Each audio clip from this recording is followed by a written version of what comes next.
Hey everyone, this is Jim Grisanzio. We're in Pune, India at the Oracle Groundbreakers Great Yatra Tour. This is a tour of 10 cities, 10 major tech centers, 10 major tech centers throughout India.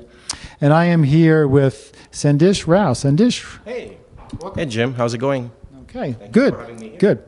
So this is really going to be an interesting conversation because you are one of the more popular speakers here because you're like the king of the selfie. Is that okay? Absolutely. That gets the crowds going. You know, it's very important to engage. This all goes back to your message in the morning. It's part of the community. You got to make these people feel like they're part of the community. They should be able to have conversations. And selfies is traditionally an icebreaker in this country. So, you know, it's like majority of the selfies are taken by people in India and China. That's kind of the majority of the countries where this stuff is really, really popular. And it's an icebreaker as far as the culture is concerned. So a lot more people get engaged and ask a lot more questions. At least that's been my feeling. And this is my third yatra. And I always do this. And once people are comfortable, they get more engaged and they get a lot more out of these community events, which is precisely what you wanted from these exercises, right? You want people to come here. You want people to interact with the Groundbreaker ambassadors. You want people to interact with the ACE directors and us. And we want people to know what our products can do, what our cloud services can do. And we don't want them to be shy and hold back any questions that they may have.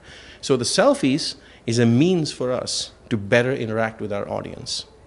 Yeah, and we've taken thousands of them. I mean, this is the fifth city or fourth city, Yeah. fifth city, Yep. fourth city, and so there's been hundreds and hundreds of developers at these events now, and thousands and thousands of pictures. So we're reaching thousands more people outside of the events here. Yep. So actually, let's talk a little bit about the technology that you've been talking about. What have you been delivering? You've been doing a lot of talks here. Yes. So I've actually been focused on three main areas. One is, sorry. You can just move your hand. Sorry. So I've been working on databases. So I'm talking about databases, new features, talking about troubleshooting and diagnostics. So that's one core space. There's a lot of people want to know how our autonomous database works and what we use artificial intelligence and machine learning for. I'm responsible for a space called AI Ops. And AI Ops basically means you troubleshoot the entire stack based on using AI algorithms for trying to find interesting trends on what to fix. So AI Ops is a Gartner trend. They track this along with DevOps, which is very, very important today to be able to figure out how to manage large systems. It's a huge industry. Is AI Ops a new term? I haven't heard that. Ops is a Gartner term. It's been there, yeah, it's fairly new, like maybe about the last year or so. And people try to figure out how to troubleshoot their systems. All the major companies in this space are multi-billion-dollar companies. And a third track, which I've been running, is basically there's a lot of DBAs that are basically interested in going down a data science track. I want these guys to know if data science is actually the right thing for them. And once I was talking about all this AI Ops automation stuff, and I realized that half the people did not know much about AI.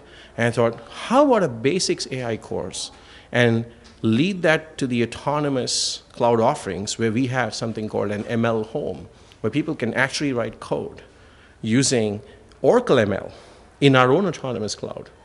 But people don't know what ML is. So you got to give them some kind of a basic introduction to, hey, what are models, what are algorithms, what are training is, how do you do this, what lines of code, how does this look like, what kind of use cases can I run for my business, using which ones to use ML, which ones not to use ML. So my third session, and that's the session that's been very popular in this track, is the first one. And I'm like, in proverbial cricket, I'm the opening batsman. So I have to hit it way out of the field to set an extremely high level so that everybody else that follows me has the energy of the crowd. So you started off and take it all the way there, and my job is to keep it there. And then eventually plateaus out during lunch, and then the next person kind of takes the energy level back up. So that's my goal, is to get people energized about AI and machine learning. There's a lot of efforts internally for Oracle to basically make use of AI for a whole bunch of stuff that we are doing, from the autonomous database to the offerings to serverless. I've sat in a couple of presentations. AI is kind of a central theme that binds them all. It is also the next natural progression for data science for a lot of DBAs. DBAs are basically data administrators. They're responsible for data that sits inside databases, that sits inside Hadoop, that sits inside a whole bunch of different data stores in their infrastructure. And the goal is, how do you take this data, bring it to the ML algorithms, play with things, and come up with interesting use cases for their business? And that's what my topic covers. So a lot of people walk away taking a piece of, okay, now I understand what ML is. And how can I use the Autonomous Data Warehouse platform and the Oracle ML notebooks to be able to do what I want to do? Now, I've noticed that that particular session has been very, very full. What's been the reaction? The reaction is people are just, oh my God, I didn't know that this stuff is so huge. A lot of people just come in with base expectations of, I need to know what ML is. I have no idea what it is. Is there a fast way for getting them involved, or is there some prerequisites like I have to know? No. So here's the thing, right? The session has no expectations of what the crowd actually has to have. And that's very important, right? Because the first thing that happens is when you're doing any kind of ML, it scares people because they think it's an extremely complex set of mumbo jumbo. So first thing is, I don't expect people to know anything. I give them a basic amount of understanding, and I lead them to the data warehousing cloud where you can just go there, paste a piece of code. As long as you're an IT guy, as long as you can read code, you don't have to write any code, you should be able to execute a bunch of predefined code templates. And then you can say, okay, this is how it works. And you can go from not having known anything about data science to knowing something about it in a day, which is pretty cool. And all these guys see it as a natural progression because they have data sitting in all these Oracle databases, and they're traditionally limited to what BI can offer them. But BI is trends, reports, roll-ups, pivoting, fair. This is far more intelligent. Far more intelligent and can pull out far more interesting insights than what BI can. Thus extending their careers. Absolutely. To whole new areas. It opens up a huge plethora of choices for people, what they want to do, how they want to work. We want to drive people to our platform. They have the necessary skills, they have the necessary data, they have the ability to take this information and cleanse it. You just have to give them the tools necessary for the platforms that we have within the autonomous cloud. And with a couple of lines of code and a Zeppelin notebook, they're using Oracle ML, just like that. It's been very successful. As a matter of fact, I've had people that came in with no knowledge of ML and walked out writing a piece of code. So most of these attendees, by the way, they have their email IDs whitelisted. So what they can do is they can go back home, sign into the autonomous cloud. This thing is free for them. There's a certain amount of free code that they can run for a month, and it runs into a certain amount of dollars. They do not need to register their credit cards, which is usually the biggest barrier, right? People want to try a service, they don't know if the cost is going to be run away. This allows them to try services for free because their email IDs get whitelisted. So as a result of which, 30 days, it's a no holds barred, let me go play with this service. And that's what you want. You want to enable people. You want to enable the community to come on our platform and take their skills to the next level, to be able to utilize this ecosystem for what we intended this to be utilized, and hence growing the community. So that was the goal. And that's the first reaction is, oh my God, I didn't know any of this stuff. Now I know a lot more about this stuff.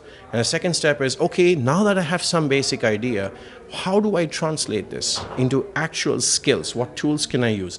As a career change, is this a good choice? These are the most common questions. About a year ago, people used to talk about, geez, I'm a DBA, what do I do?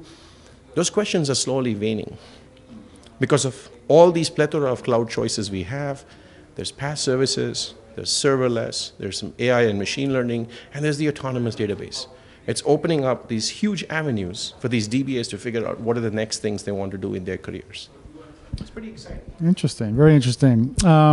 Okay, so I mean, it's really encouraging to hear that some of the attitudes are changing. But you also mentioned that you've been on 3 Yatra tours. Yes. That's pretty insane. Yeah, can you talk for a moment about the distinctions between the previous tours and this tour? The Growth? The energy levels, the growths, the number of people in each city, they're increasing every year, at least by 30%, at least. The number of selfies increase, the number of engagements are increasing. I wouldn't be surprised if we cross 300 to 400 tweets in just these 4 cities right now. Many of these people who are tweeting just created their Twitter accounts. Right, exactly. And me and Connor have also been doing these sessions for students where we're trying to talk about career choices and how you can do things. So it's actually been a pretty exciting thing. There's the initial user groups, the yatras, they started off with just technical sessions. The new ones, they talk about technical sessions, they have robotic workshops for kids.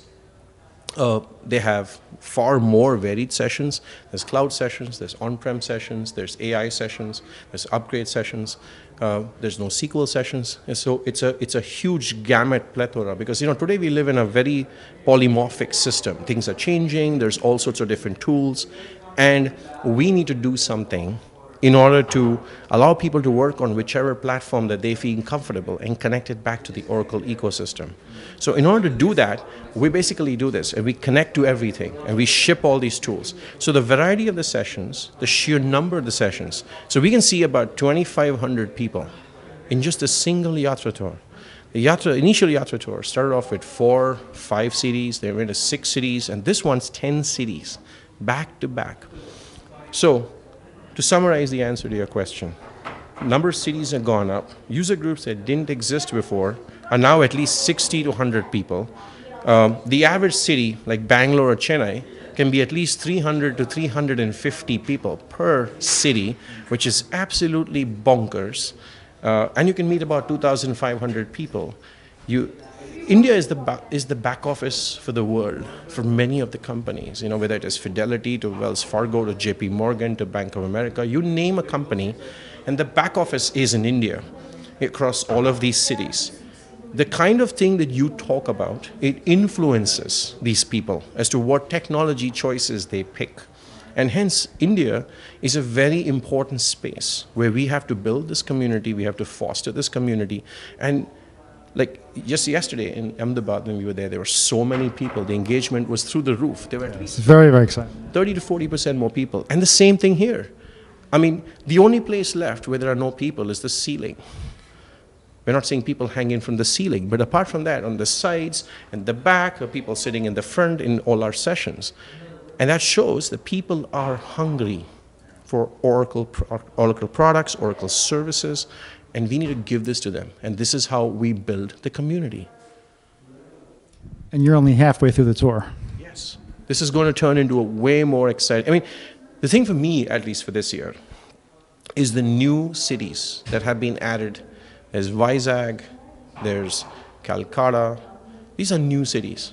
We've never been there before. There's no user group presence. Or if there is, it's been a loosely knit user group. These cities are going to grow. And we're going to go to possibly 3,000, 3,500 people across this 10-city tour. There's a plan to make it 12 cities. Might be really big. But you know something? India is an extremely diverse country. And this, even from the first to the second-tier cities, there's a huge base of companies here. So the IT population is pretty significant. The hunger for services, the cloud offerings is pretty high. We're coming up with a data center in Mumbai, which is currently in progress. It's actually going to be announced any second. We actually finished deploying some services on it. That is going to catapult our cloud services to a completely new level at Yatra. Today we are provisioning people's instances in Tokyo, in Seoul, in Frankfurt, in Ashburn. We're going to start provisioning them in Mumbai. And that is going to make a huge difference in terms of engagement, cloud services, where you're uploading a couple of gigabytes or terabytes a day. It's going to make a huge difference in terms of accessibility of our cloud services. I'm extremely excited. Every Yatra has been a surprise. I'm a cultural buff. So I like to explore. I'm totally into history. So we do these we do these tours around the place. And like you'd gone on the one, we went to Lonavala yesterday where Sai took us. It's very important to understand the country. If you want to understand its people, if you want to engage, this goes all back to your message of community. Taking bikes, riding across Japan, going personally meeting people to people was a way to connect to those people. Here doing this yatra, connecting with people, giving them sessions, giving them access to our cloud, talking about exciting stuff, doing selfies, going out to Lonavala, checking out the monkeys. That's a way to connect to this set of crowd. So in all the cases, we foster a community. These people will take it to the next level once we leave and we come back for that. Before we come back to the next yatra, there'll be significant changes in this community. Now, you obviously do a lot of this traveling around, not only here, in India. What's next after this yatra for you? Latin America. I'm doing the Latin American tour. Isn't that like soon? Yes, that's in August actually. So I finish all this end of July, and then in August I'm in Latin America. In October I'm in the EMEA and possibly the Nordic tours. I was supposed to do the APAC tour, but that overlaps with the EMEA tour. I hope to be on the APAC tour. They're all exciting. I did the APAC tour last year. So I mean, I didn't do this as much as I'm doing this now, but I kind of feel it's important. I'm very good with AI and machine learning. That's my area of expertise over the last two or so years. I've been helping build the entire backend for AI ops for the Oracle Autonomous offerings. And I connect with people in some of these user groups. So I've got the ability to pass this information. That's what I was going to mention. I mean, you're a very effective community builder by simply your presence. And obviously you have the technical skills, but you have the human skills. And sometimes you have one or the other. It's very nice to have both. I happen to just discover I have it. I never did this before. Here's a funny story. About 3 years ago, Sai calls me for their first yatra. So Sai's been chasing me for 5 years, okay? And I'm like, I'm not going to come to India during this time because it's not here, it's not there. So Sangam was what Sai was trying to get me for. And my buddy Murli, who used to run the All India Oracle user group, told me, give it a shot. Help the community. Do your part. And I'm like, I think I'm not doing my part. And I said, okay, let me give this a crack and see if it works. The rest is history. Now I easily do about 6 to 8 conferences a year, at least. And I don't do it because my session is popular or whatever, but it helps build this community around the autonomous database, around all of these offerings. And I get people stirred up. People want to come listen to our technology. And every bit that I can do for making the speakers comfortable, for interacting. I mean, I'm a constant learner. I love working with people. I love learning from what other people are doing because, see, you never know everything. I'm good in my spaces, but I want to know what other people are doing because I want to be good in their spaces. I want to learn a little bit more about serverless. So I sat in a serverless session. I want to know how timestamp and caching works. Go sit in Doug's session. I want to know 25 years of tips and tricks that Connor has spent so much time working on. You know, these are very effective ways to learn things. And I don't get these opportunities if I'm just sitting in an office. I get this when the energy is flowing in these tours here. So how long have you been at Oracle? 18 years. 18 years, okay. 6 different teams. And what's your current title? I'm a VP for AI Ops AI Ops. on the autonomous database. It's a little unusual for someone at the VP level to be down here in the grassroots. You know, I really don't concentrate as much on my title. I try to do what I used to always do. I'm passionate about technology. I'm passionate about people. Title does not change me. As a matter of fact, you'll find this very interesting trend in the database group where VPs and SVPs tend to interact with people, and they're extremely technical and hands-on. So during this tour, we'll have Tirthankar, who's one of our SVPs, and I've been working with him for almost the last 15 plus years. He's one of the most technical SVPs. There's Cody, who builds the Accelerator platform. He's one of the most technical SVPs I've seen. My boss, Angelo Procino, who owned Oracle RAC and a whole bunch of stuff, we sit and deliberate different machine learning algorithms, which one's going to be good for what use cases. Development is a very technical base. We could be VPs, but we're in there, we're deep. Now, my ability to travel and my interest and passion to explore and pass this information to others is what drives me on these tours. Now, I've been presenting and talking to people. I teach people. I used to do these things called data server internal courses back when I was in support in Oracle, right? So I realized that I have the ability to take something complex and simplify it for people to understand. And that's my number one asset. I take the concepts of AI and I explain to people so that they can get onto our AI platform. And they're not AI people. And that's what's been the biggest hit on this tour. But at the same time, I also have expertise on database and troubleshooting, on real application clusters and some of the other technologies, and I have some other sessions on that in a couple of other cities. Well, excellent. It's been a really great conversation, and it's just a pleasure to have you on the tour as well. Thank you so Thank you much. for your Much time. appreciated. Well, thank you for your time for actually doing all this. I mean, it's absolutely incredible what you're doing. It's been a lot of I fun. wish I see you on more tours. And no, but this is really good. Somebody has to take this thing out there, and it's like this whole conversation thing is a full-time thing. It takes time, it takes effort. Someone has to catalog all this energy so that people see, and it drives further engagement. Because half the people don't know what's happening in here. So everybody there that's listening to us, that's sitting at home, could have probably used their time better by coming here and learning something new. It's very, very important. So thank you for actually doing your session, educating people on the ACE community and the Groundbreakers tour, and coming here. So, and welcome to India. Thank you very much. And thank you, guys. And we will see you. There's essentially half the tour, still to go. So we'll see you soon with more interviews. Bye-bye. Bye-bye.